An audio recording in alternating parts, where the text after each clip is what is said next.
Olá, como vai? O nosso convidado de hoje do Pontos e Vistas é um advogado com muita bagagem, com quase 3 décadas de advocacia em disputa de grandes litígios. Trabalha na área corporativa, advogado com bastante conhecimento, que se tornou especialista em mediação e resolução de conflitos fora do judiciário. Eu estou falando do advogado Rubens Tilquian, que veio direto de Miami para comparecer aqui na OAB. Muito bem-vindo, meu caro. Sergei, primeiro, obrigado pela referência. Você é um amigo. É um prazer estar aqui na OAB, um lugar que eu dediquei quase 10 anos da minha vida trabalhando aqui na OAB, diretamente em algumas comissões. Parabenizar você pelo programa e dizer que é uma satisfação muito grande e muito feliz de ter conciliado as agendas de poder estar aqui com você hoje. Muito obrigado, meu caro. Nós temos amizades, inclusive, que envolvem famílias, mas não por isso, nem por isso eu deixo de reconhecer o teu talento nessa área específica, que ainda é pioneira, né, Rubens? De uma certa forma, as pessoas falam muito em mediação, falam muito em resolução de conflitos, mas não têm uma ideia. Só que antes da gente entrar no tema, propriamente dito, para que a pessoa que está assistindo deve ter ficado curiosa. Você está morando em Miami ou você está um pé lá e um pé cá? Os dois. Eu moro lá e mantive aqui o escritório, mantive a Vertus. Então eu fico na ponte aérea agora São Paulo-Miami cuidando das duas empresas, vamos dizer assim. O que é a Vertus? A Vertus é o Instituto Vertus de Mediação, que é a empresa que nós destacamos para realizar as mediações, os treinamentos, as formações de mediadores em São Paulo e para o Brasil. Então nós decidimos abrir a Vertus nos Estados Unidos alguns anos atrás. Esse projeto já está acontecendo na cidade de Miami e agora minha vida ficou dividida, né, nesse desenvolvimento, mantendo o escritório aqui, que enfim, está há bastante tempo, e agora desenvolvendo um novo projeto nos Estados Unidos. Eu tenho também quase 3 décadas de atuação, só que no criminal, e sempre ouvi falar sobre mediação, é a solução, arbitragem, que você vai explicar a diferença, como resoluções de conflito fora do âmbito do judiciário, para desafogar o judiciário. Acompanhei o projeto, aí você vai explicar também, que minha mãe, Zulaí Cobra, lá atrás fez um projeto de mediação. Conta para nós um pouquinho como é que evoluiu em termos de legislação e se realmente, na prática, a mediação tem sido buscada como resolução de conflitos. É um bom ponto, Sergei. A mediação ela existe há muito tempo. Eu me lembro, o meu primeiro estágio, em 1998, foi na Procuradoria do Estado e no Fórum de Santo Amaro. E no fórum eu já participava das conciliações. Ali eram as conciliações. E aí, ao longo da minha carreira, eu sempre acreditei muito nesse modelo de tentar tirar o cliente do processo e me especializei em adquirir outras ferramentas que pudesse contribuir de uma forma mais completa do que a conciliação. Então, eu diria que a mediação ela já acontece há muito tempo no Brasil, mas quando ela ganha contornos legais foi com a Resolução 125 do CNJ, onde surge ali, digamos assim, de forma formalizada, onde houve ali uma determinação que os tribunais dos entes da federação formassem os sejusques, né, os ambientes, né, os prédios onde aconteceriam as conciliações e mediações, e depois, um pouco mais adiante, 5 anos depois, a Lei de Mediação, 13.140 de 2015. Então, eu diria que a mediação já existe há um bom tempo, há algumas décadas, mas ganhou contornos legais, formais, a partir de 2010 com a resolução do CNJ. Do CNJ e 2015 com a legislação. Mas essa legislação que eu citei aqui anteriormente, minha mãe, Zulay, que foi deputada, não foi essa mediação, essa lei que o CNJ ela criou como relatora da reforma do judiciário, mas essa começou lá atrás com uma redação dela, depois foi sofrendo algumas alterações? Talvez com a resolução 125 do CNJ. Mas, de qualquer forma, ela funciona? Funciona. Eu diria assim, como tudo na vida, se você não cultiva e não investe e não se dedica, acaba perdendo sentido. E eu tenho muito receio hoje que a mediação siga alguns caminhos que o nosso sistema judiciário tem adotado ao longo de muitos anos.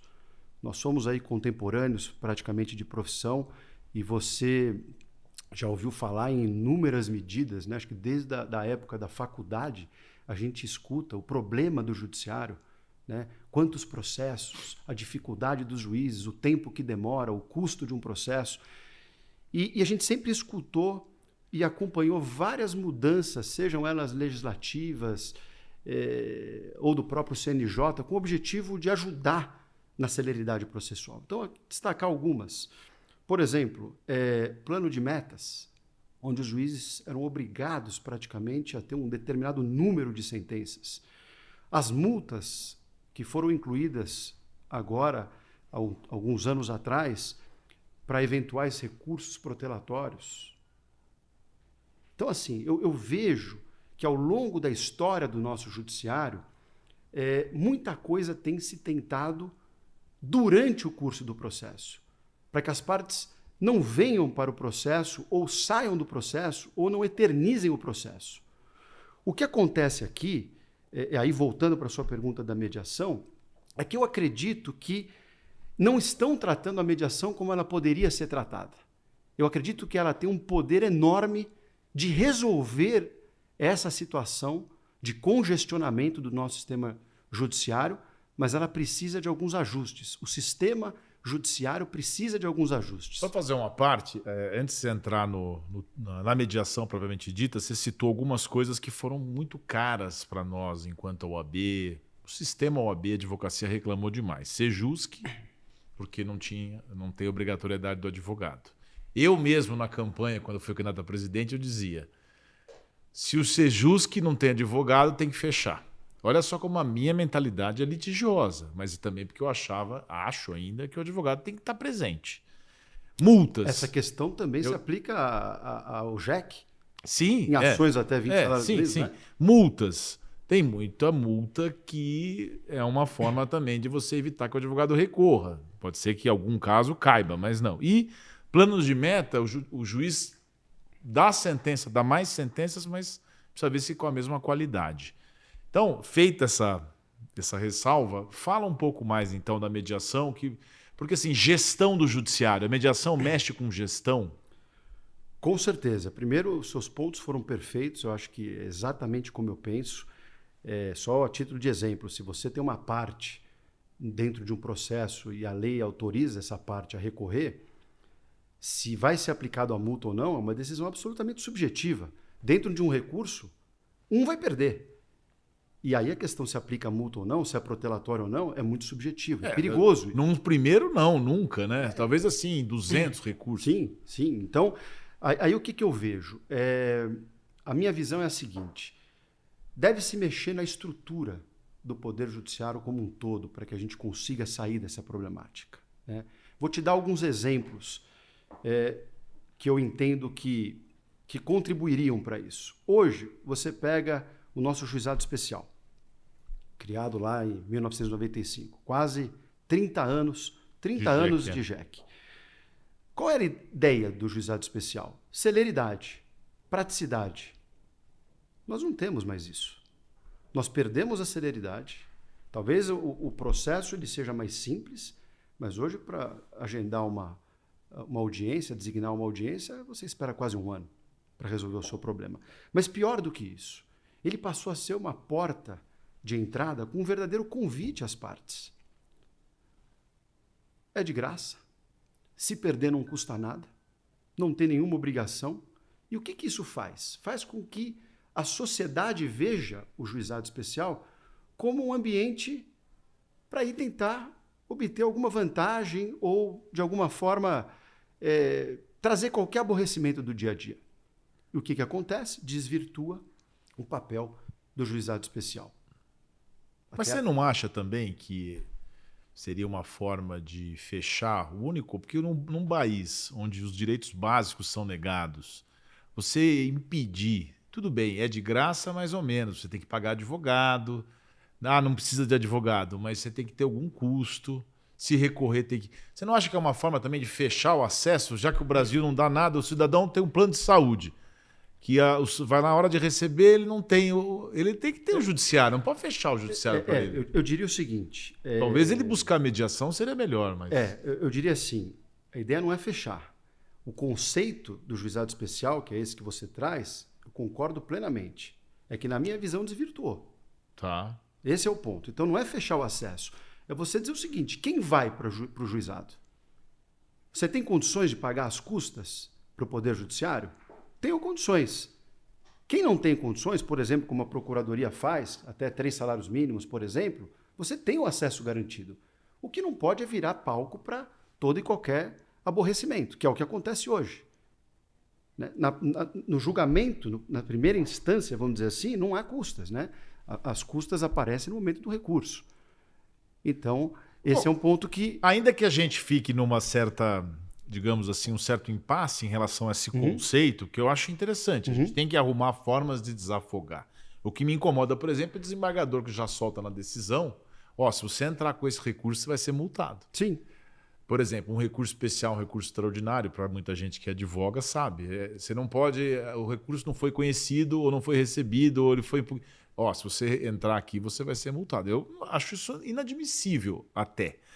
Agora, aqui tem um ponto. A mediação pode oferecer soluções mais humanas e econômicas. Ainda que a gente superar essa discussão, como é que a gente consegue colocar isso na prática, como mais humano e mais econômico? Eu vou trazer 2 pilares, são 4 pilares. Rapidamente, o primeiro seria uma conscientização. Acho que isso é fundamental. E a conscientização não é só do advogado, do juiz, do promotor, é do indivíduo, é da população como um todo. Entender os benefícios da mediação. As pessoas não têm conhecimento de causa sobre a mediação. Ainda, por mais que exista há muito tempo, juízes, às vezes, têm receio de indicar a mediação. O tribunal não incentiva o envio de mediação. Não incentiva. Por enquanto, não. Por enquanto, não. Mesmo com todo esse tempo. Sim, quem faz isso hoje, eu vou chegar no terceiro ponto, que são as câmaras privadas, são os juízes de primeiro grau. Então, o primeiro pilar seria uma conscientização.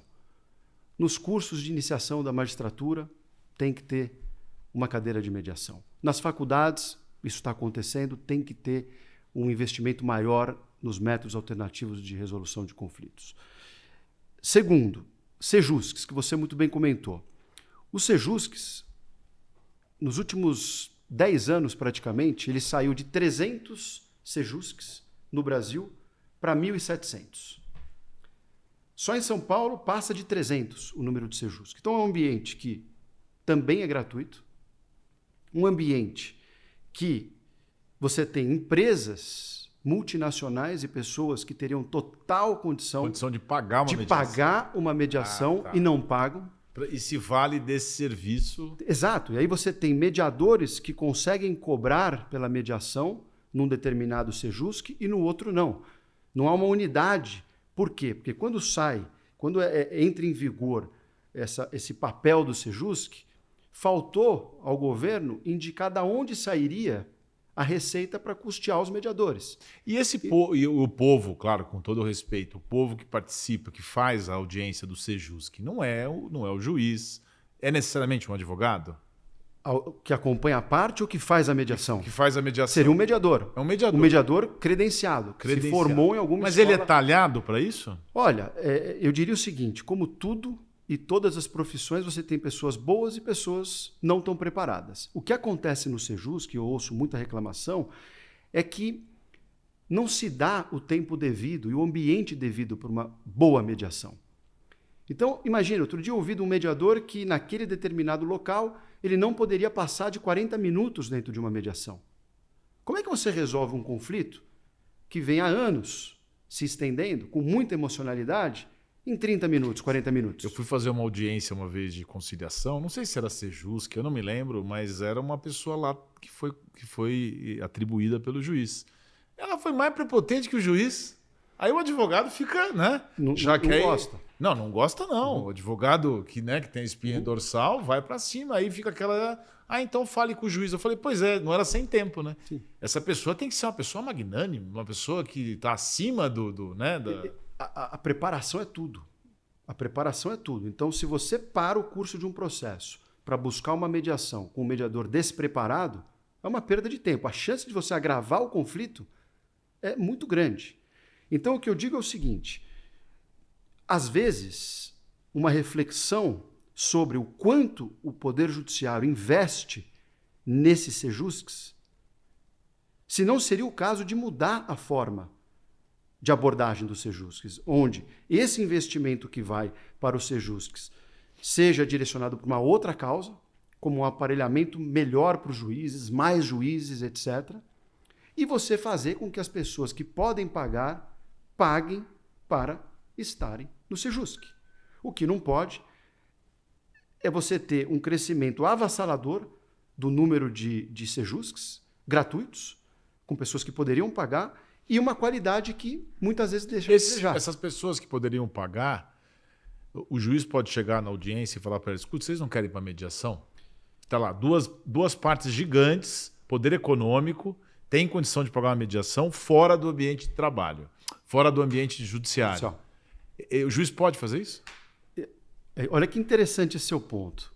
Com a mudança do CPC, 2015, você tem ali o parágrafo 3º do artigo 3º, que é taxativo. Deve encaminhar a mediação. Mas eles não estão fazendo. Não acontece. E aí tem um ponto que eu entro no outro pilar, que é o seguinte. Paralelamente aos Sejusques, houve a criação das câmaras privadas de mediação, que é uma organização, uma empresa, uma entidade privada prestando serviços ao Poder Judiciário, como um perito, por exemplo. Então, se o juiz deve encaminhar a mediação, ele tem dois caminhos. Ou ele encaminha o assunto para o Sejusque, ou ele encaminha para a Câmara Privada. O tratamento vai ser a mediação dos dois lados, da mesma forma, mas qual a diferença? Na Câmara Privada, você não tem hora para terminar. Você não tem pressa para acabar. A gente tem 1 hora para terminar aqui, que a gente tem que fazer um intervalo. Infelizmente, porque está indo bem a conversa. Aguarde um pouquinho, a gente já volta com Rubens Tchoukian aqui no Pontos e Vistas. A OAB São Paulo possui diversas comissões dedicadas à promoção da igualdade, diversidade e inclusão, que desempenham papel fundamental na defesa dos direitos humanos e na construção de uma sociedade mais justa e igualitária.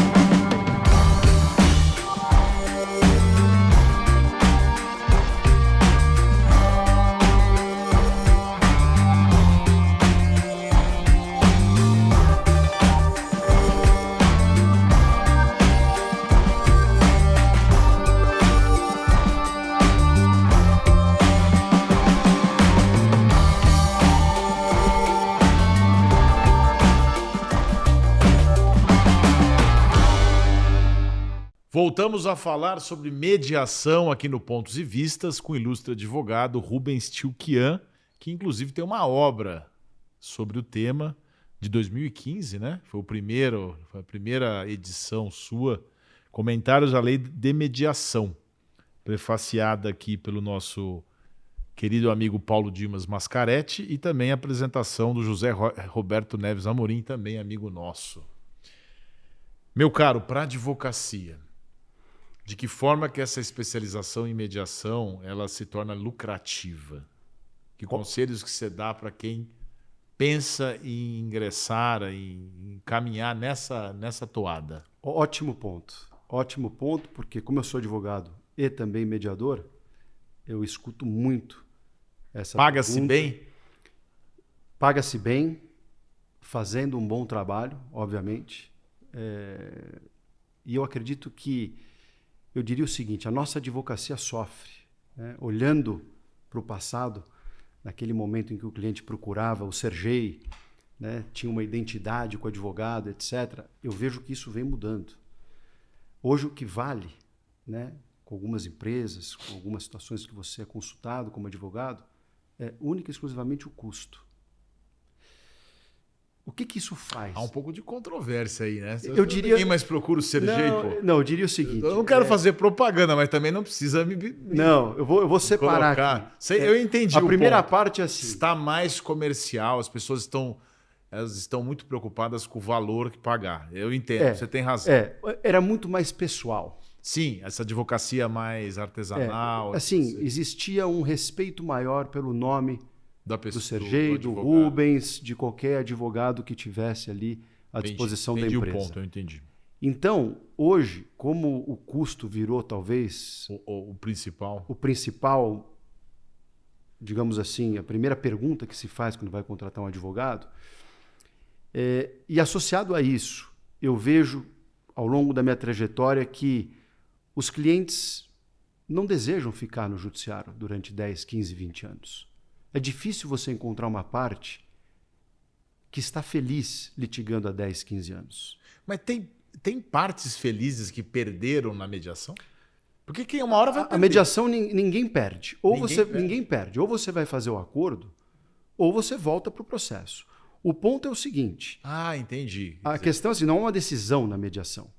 As partes têm o protagonismo. Então, o que eu ia colocar é o seguinte. Quando você dá ao advogado melhores e maiores ferramentas para que ele possa sentar à mesa, não fazer mediação como um mediador, mas atuar como um advogado na mediação. Este é o grande ponto. E é aí que eu insisto com os colegas, com os advogados que se interessam pelo tema. Veja, o advogado que está só acostumado a ir ao fórum, peticionar e esperar a decisão final, é um caminho que, na minha visão, não se sustenta para o futuro. Esse advogado hoje ele já sofre com isso. Em contrapartida, o advogado que busca uma especialização com melhores e maiores ferramentas, por exemplo, para sentar à mesa de mediação e negociar em prol do seu cliente, com uma visão ampla de negociação, esse advogado, a chance dele fidelizar o cliente é enorme. Porque no final do dia, Sergei, o cliente quer sair do problema. Ele quer resolver a situação dele. Ele quer que o advogado entenda o verdadeiro interesse dele por trás daquela causa e que ajude ele a sair de uma forma inteligente, de uma forma alternativa. E quando o advogado tem essa experiência, tem esse know-how e esse ferramental, quando ele senta à mesa com o cliente percebe que há um diferencial nesse profissional. Mas ele inserido na mediação, ele não seria só do cliente, ele seria, como você mesmo disse, parafraseando, ele seria um advogado na mediação. Ele tem que ser talhado para isso, porque é um ser humano que tem que estar preparado, porque ele não é um juiz da mediação. Imagina o seguinte, imagine o Rubens como mediador. O Rubens ele é neutro. Então você tem aqui duas partes com seus respectivos advogados e o Rubens ele vai atuar como um intermediário dessa conversa, dessa negociação. Tem que ser, tem que ter muita cordialidade. Muito. E a mesma imparcialidade do juiz. Está na lei isso. Então, o que acontece? Quando você vai para a mesa de mediação, a gente tem que tirar um pouco a nossa roupagem do advogado, do contencioso, porque discutir tese, discutir jurisprudência, isso você faz no tribunal.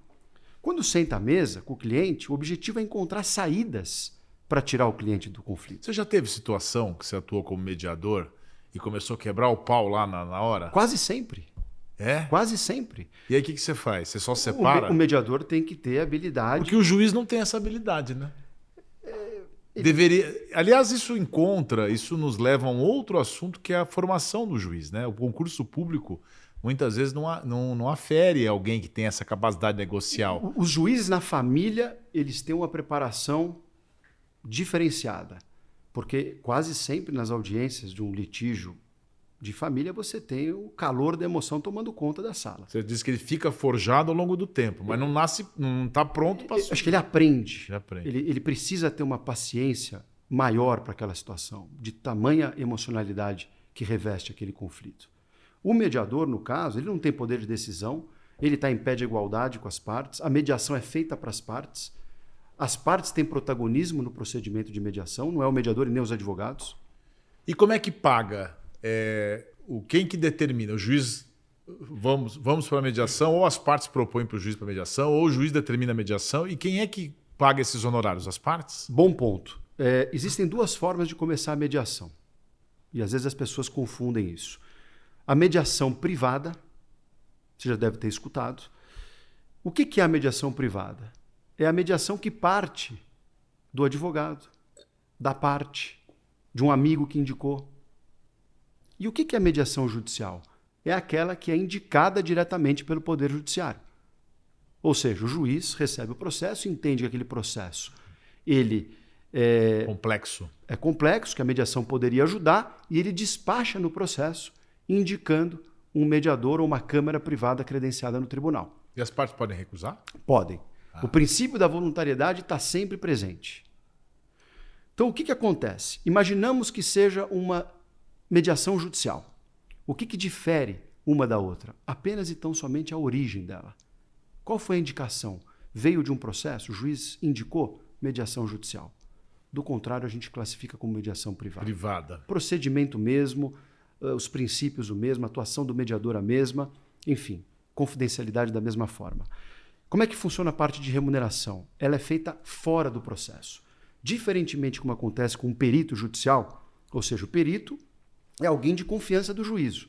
Então ele indica um perito contábil, por exemplo, um juiz, determinado juiz, e esse perito apresenta no processo a sua proposta de honorários. Mas quem paga no processo são as partes? São as partes. O perito também. Ou a parte que requereu, enfim.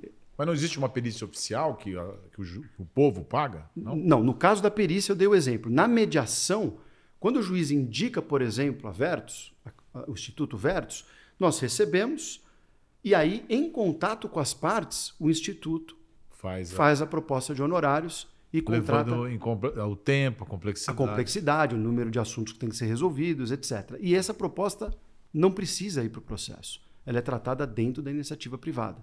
Menos burocracia, menos tempo, menos petição para ficar discutindo os honorários. É feito ali numa reunião, num telefonema. Agora, tanto uma quanto a outra, você falou de cultura, que ainda falta cultura no Brasil. Eu falei que você estava em Miami também.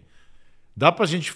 Tem termo de comparação a quantidade de mediações nos Estados Unidos? Eu estou pegando os Estados Unidos porque, sei lá, é uma comparação. Com o Brasil, como é que está isso? Aqui no Brasil, a gente tem quanto percentual? E lá também? Quanto? Eu trouxe alguns números interessantes aqui. Trouxe? Trouxe. Pode falar.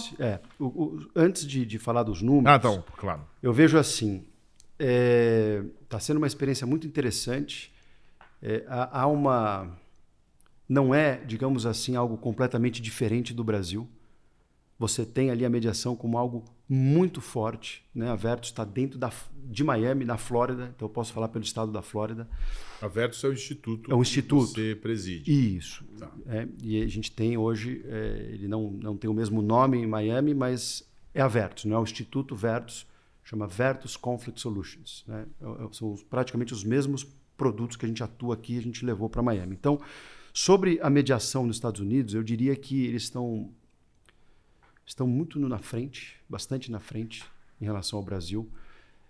Quando você tem ali a agenda do processo judicial, obrigatoriamente você tem a mediação. Os juízes incentivam bastante a mediação.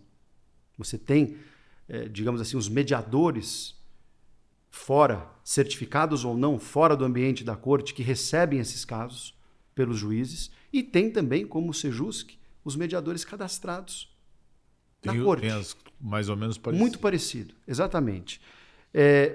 E é algo extremamente relevante para os advogados e para os juízes. Veja só, eu tenho aqui alguns números. Na Flórida como um todo, na média, você tem 60% a 80% de resultado positivo de acordo nas mediações. E aí eu separei. Small Claims Courts. O que é o Small Claims Court? Seria o nosso juizado especial. São causas até $50 mil. Teve agora uma atualização recente. Legal que a gente nem combinou, nem sabia que você tinha esses números. 70% de acordo. Casos de família, de 50% a 70%.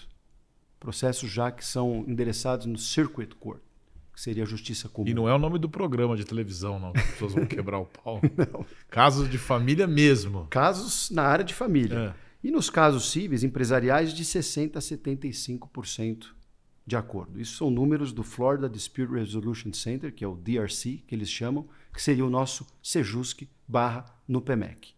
Entendi. Esse é o resultado. Agora, números absolutos de percentual, até porque é difícil medir quantos que foram para a mediação e quantos ficaram no judiciário. Isso é um dado mais difícil mais de se puxar, mas veja, esses percentuais... Não, isso mostra resultado. Resultado. Aí, pegando no Brasil, por exemplo, você tem aqui em São Paulo, vou dar o exemplo de São Paulo.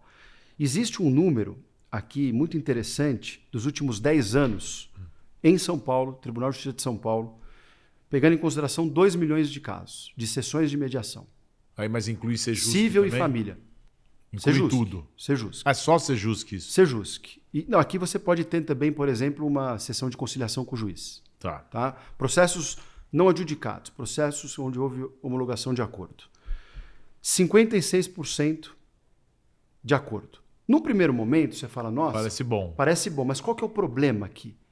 Aqui, leva em consideração os casos que foram para a tentativa de mediação e não o universo total. Entendi. Quando você vai para o universo total, sentenças adjudicadas versus sentenças homologatórias de acordo, isso cai, Tá. para você ter uma ideia, em primeiro grau, 2022, 9%, e em segundo grau, 1,2%. Entendi. E em 2023, primeiro grau 10%, 10,7%, e no âmbito do Tribunal de Justiça, segundo grau, 1,3%. Ou seja, quando você pega a totalidade do número de casos que existem no judiciário e tira ali o percentual de sucesso, de 56% dos casos que foram para mediação, cai para 10,7%. Eu insisto nesse ponto porque eu fico imaginando como cliente ou como advogado, no momento em que isso é deflagrado. Você consegue identificar que essa cultura do Brasil menos incentivada a fazer isso, porque o advogado fala, não, nós vamos ganhar essa causa. Se o juiz propõe, fala, não vamos para mediação, tá louco, vamos ganhar. Aí o outro lado está mais fraco.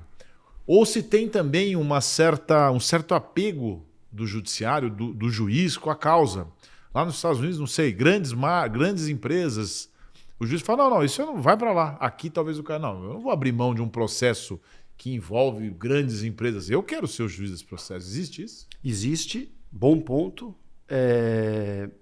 Fiz 5 mediações nos Estados Unidos já e diria que esse papel do advogado de incentivar, de atuar na mediação como se tivesse na corte é o mesmo.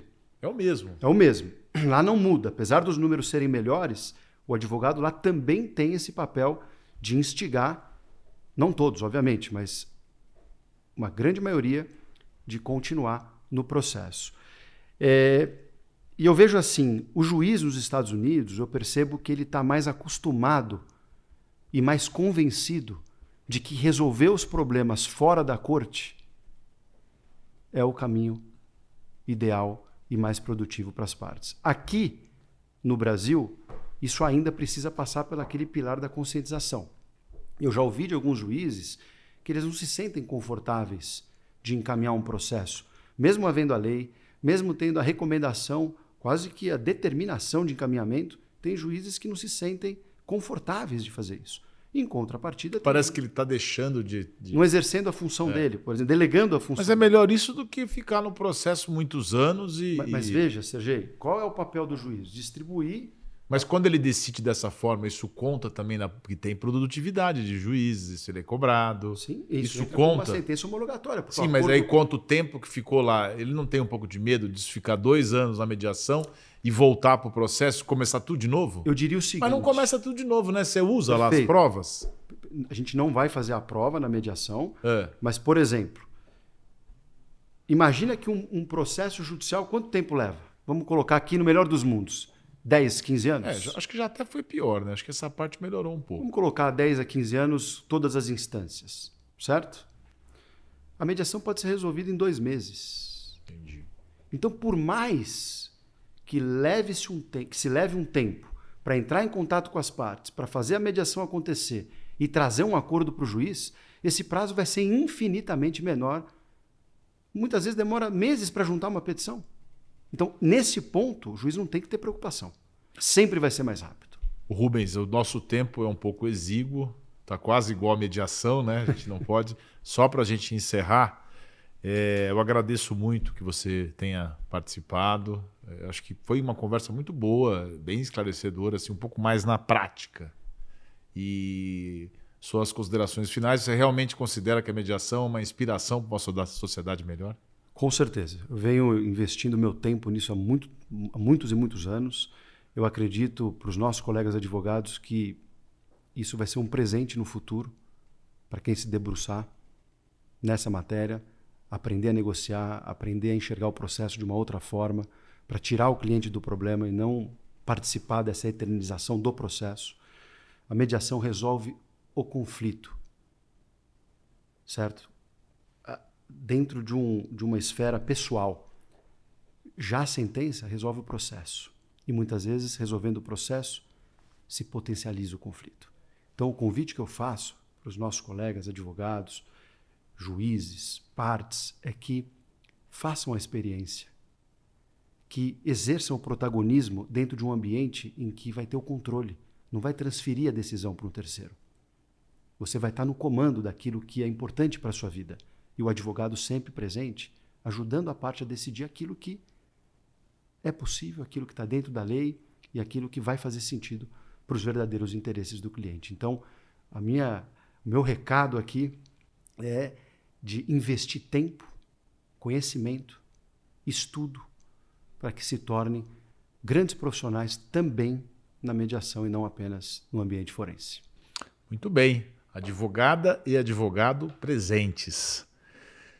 Muito obrigado, que você que ficou nos acompanhando até agora, e até o próximo Pontos e Vistas, que é uma iniciativa da OAB de São Paulo.